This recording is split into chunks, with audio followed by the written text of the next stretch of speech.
خبر شامل کرتے ہیں بلوچستان کے شہر بسیما سے۔ ہمارے گدروشیا پوائنٹ کے نمائندہ گلفام شبیر سے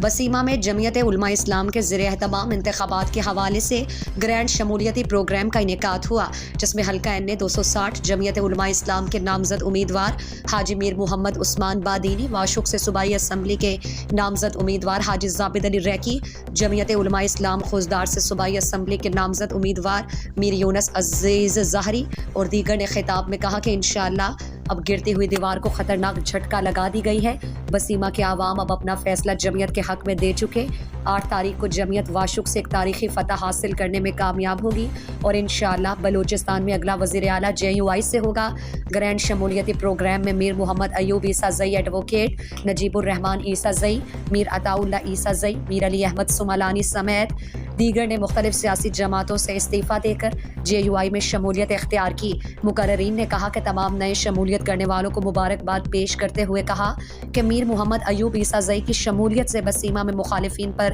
قیامت برپا ہو چکی اور کلی چاکر سیول اور ساجد سے دوست جان پینل کے کونسلر سمیت اہم ورکرز کے JUI میں شمولیت سے مخالفین کا صفایا ہو گیا ہے۔ اس موقع پر جمعیت علماء اسلام کے ضلعی امیر مولانا نذیر احمد محمد حسنی، قبائلی رہنما میر محمد ایوب عیسیٰ زئی، قبائلی رہنما میر خدائے رحیم عیسیٰ زئی ایڈوکیٹ، حاجی نظر جان عیسیٰ زئی، مفتی ہدایت اللہ بلوچ، حافظ عبد الواحد عیسیٰ زئی اور دیگر نے بھی اپنے خیالات کا اظہار کیا۔